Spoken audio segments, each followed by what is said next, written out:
What's up, guys? This is Stephen Dull. Yeah, I probably shouldn't say that. Scuba Steve, Wesley, like, what's my name again? But chilling down here in Georgia and just going for a little walk, getting some fresh air. Things are a little bit tense inside, so I'm not about that. I'm just gonna go for a little walk. Know it's a little hot for a beanie, but not really a fan of ponytails, you know what I'm saying? And I like bandanas, but the residents of Arbor Springs don't, so I'm not wearing one of those again. So yeah, let's take a little walk through the neighborhood. Been looking for some people to hang out with, but I don't think there's really anybody my age on this street. It's kind of the same way it's been since I was a little kid. There was this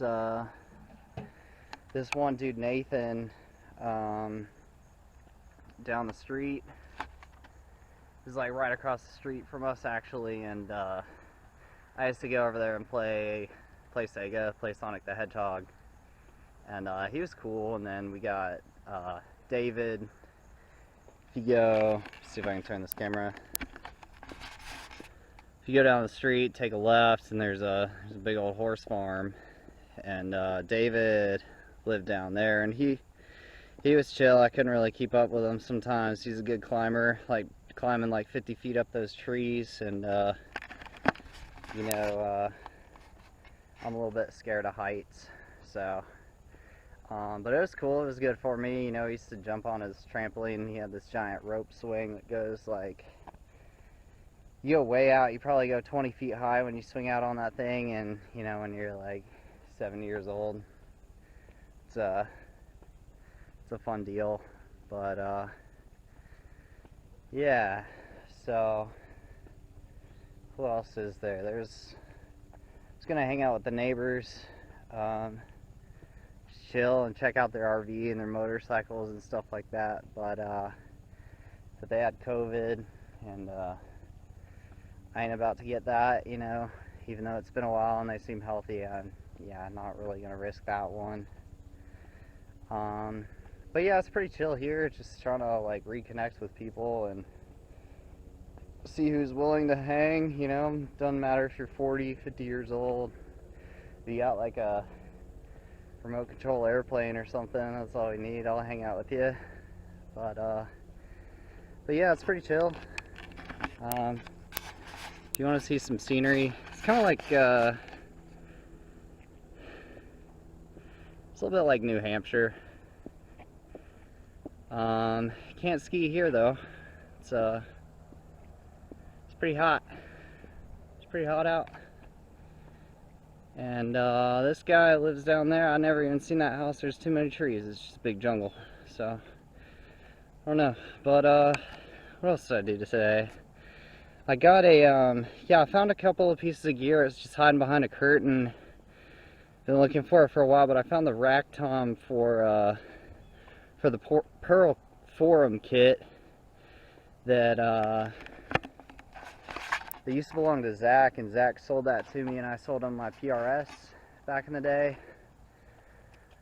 I was originally going to get this tube amp from him, this half stack. I think it was a crank or something like that.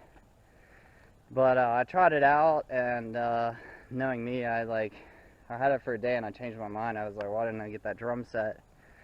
So I think that was back in maybe like 2010, 2012, somewhere around that, but somewhere around there. But that's how I ended up with that Forum kit, and it's got he bought an export Pearl export snare with it. So whereas the rest of the kit is it's red with silver hoops on it, the Pearl export snare, you can tell it's different from the rest of the kit because it's got the black hoops painted. But I got that set up. I put a pinstripe head on the top. It's when you use that, you don't hear a lot of the chain.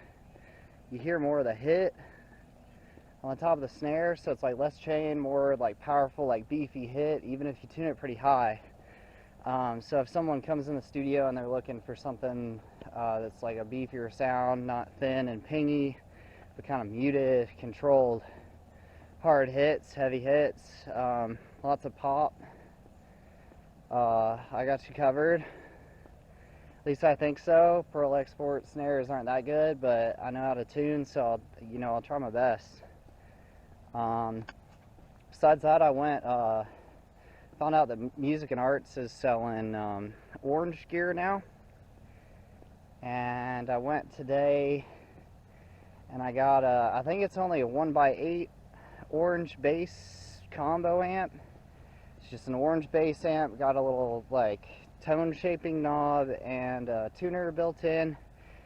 One thing I'm really impressed with about it is it's got a what does it got? It's got a pad button. So you hit that pad button and it's gonna lower the gain that comes in. So if you have like an active bass, or if your bass just like flubs a lot, or if you play your bass really hard, you're not gonna get those farty, like flubby noises, because it's got that pad on it. You don't have to use an EQ pedal or like a pedal to reduce the gain that's coming in. The amp kind of takes care of it itself. And I was really surprised how loud that thing gets for an 8-inch bass amp. Like, I don't know if it's gonna hold up to a drum set, but I mean, there's these things, they're called microphones, especially if you got a kick mic.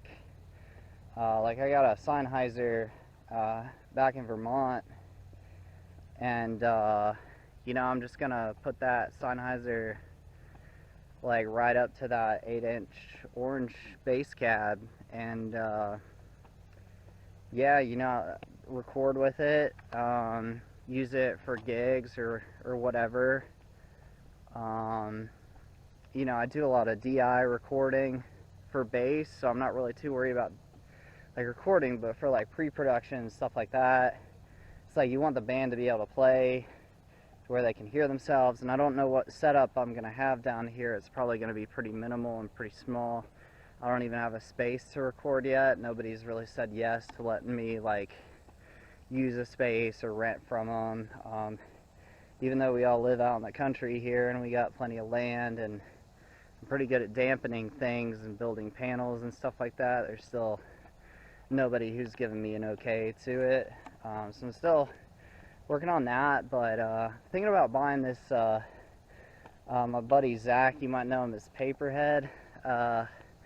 Like, he offered this solid state Fender Red combo amp that gets pretty loud. It's a little bit noisy, especially if you're using like an overdrive pedal or a distortion pedal on it, but all I would probably need for that is a good like noise suppressor pedal, or maybe a piece of like rack gear that can do noise suppression, or like some kind of gain reduction, something like that. I don't know, I'm still learning.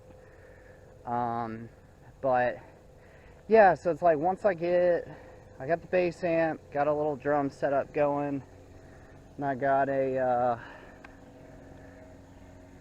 hopefully he'll still sell me that guitar amp for real cheap like he said he would, so we'll see. But besides that, I really just need a way to hook up a couple of microphones, singing mics, so people can play live and show me like their songs, show me what they got, show me what they want me to produce.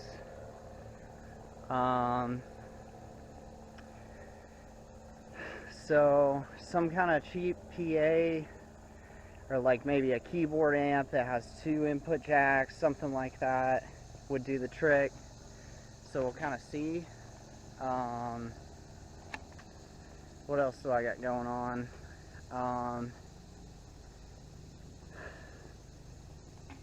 Yeah, so I left a lot of my gear in Vermont. Excuse me. So like microphone cables, microphone stands, all that kind of thing, that's back home, and I don't got that here. If anybody has old cables, like I don't even have a cable to play my bass guitar in that amp. I was using a little patch cable and like squatting like Lewis Stevens playing golf, trying to like test out this amp. But it's like you got to do what you got to do. Like a man's got to do what a man's got to do, as my friend Dylan says. So like I played that bass with a patch cable, bent over like the Hunchback of Notre Dame. And that was, I'm sure, like, you guys will get a laugh out of that. But yeah, if anybody has any old cables, any old microphone stands, any, like, old drum stands, I'm not trying to, like, take nice stuff from you. It's just if you got junk like that, I'll take it. And that's cool with me. But yeah, I'd really appreciate it. I'll try to pay you back in the long run, or maybe record you or something like that. But I'm just trying to get settled here, get some stuff going here. You know, things are still there in Vermont. You know, all the acoustic panels and those fake diffusers that aren't real diffusers. They just help with the sound a little bit, scatter the sound a little bit. If they're only $60, how good are they going to sound, you know? But yeah, so the stuff is in Vermont still. Don't go steal it. Like, we'll know, we'll see. You know, there's still somebody renting there, so like, don't come in my place snooping at that gear. Like, that ain't cool. I ain't about to have that happen. Okay? Yeah, so that's dormant. That one's on hold. I'm also interested in the Maryland, Virginia area. I got some relatives near like Maryland, Pennsylvania, stuff like that, and that's a place that I can kind of, you know, it won't be that great, but I can hit the slopes a little bit. Yeah, maybe I can eventually set up there and like start a third branch there, but those are kind of the areas I'm interested in right now. There's not a lot of people looking to record in Vermont. I had a few people like working on some demos. We were about like halfway through or whatever. Well, not halfway through. One of them was like halfway through. But there were 3 demos planned in the works. Yeah, it's kind of on hold till I go back up there. You know, I'll probably be back up in like a couple weeks or a few weeks or whatever. Like, honestly, whatever I feel comfortable with the airports and stuff like that. So we'll see how that goes, but I'll definitely be up to snowboard some Smuggler's Notch and some Ragged Mountain. That's a really good one. That one's over in New Hampshire. And what else we got? We got Jay Peak in Vermont. It's got some good snow. And then we got, what else is there? Yeah, I haven't tried Whiteface, New York, but I tried Gore Mountain, and that's like one of the best times I've ever had. I like Gore Mountain. Killington's really good too, but I don't always have the money for that, and neither do you. It's sad. It's a great resort. I found a secret half pipe in the woods. Perfect tabletops. You can float right over those. Not saying that I can do that, but everybody's got their life goals, you know. But yeah, let's just check out the scenery for a bit down here in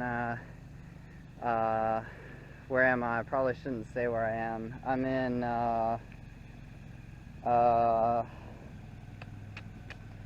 where am I? I'm in Ellijay, Georgia. It's a beautiful place. Lots of inner tubing, lots of rafting, and here's what it looks like. Yeah, big old jungle, big old trees, man. These trees are tall. Trees are very tall. We've got some darker blue skies lately, which is weird for Georgia. That means things might be drying up some. I know out west in Colorado and Utah, places like that where it's real dry, it's like the sky gets real deep blue. So it looks blue on camera, but it's really pretty it's pretty gray. But a couple days ago it was like real dark blue.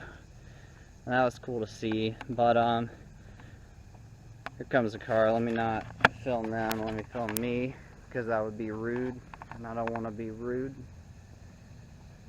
But yeah, so I'm probably gonna stop in a minute because there's probably some dogs down at the end of the street here. And what the ladies on the street do, they're pretty smart. They bring a big old stick. They go, "Waka! Get back, dog." But like, I ain't got no stick, so I'm gonna turn around before them dogs get on me. But it was good talking to you guys. I'll keep at it. I'll add a little short clip of that orange amp. Well, I'm not going to try it out yet because I'm on a patch cable and that's embarrassing. But if you got some cables, like you quit guitar, you're too cool for all that, you're just playing, you're just going to the bars, drinking up, and talking to people you don't know, you're too good for music, like, just send me them cables, man. I need them instrument cables. I need them cheap microphone stands. I need them, what else do I need? Man, I need a PA is what I need. It can be cheap. But, if you got that or you know anybody who's got that, just let me know. But, yeah, here's the point of no return. And there's some scary big dogs down there with like multiple layered teeth, kind of like that laughing shark in Strange Wilderness, but they ain't laughing and neither am I. So yeah, it's time to turn around and go home. So I'll catch you guys later. Peace.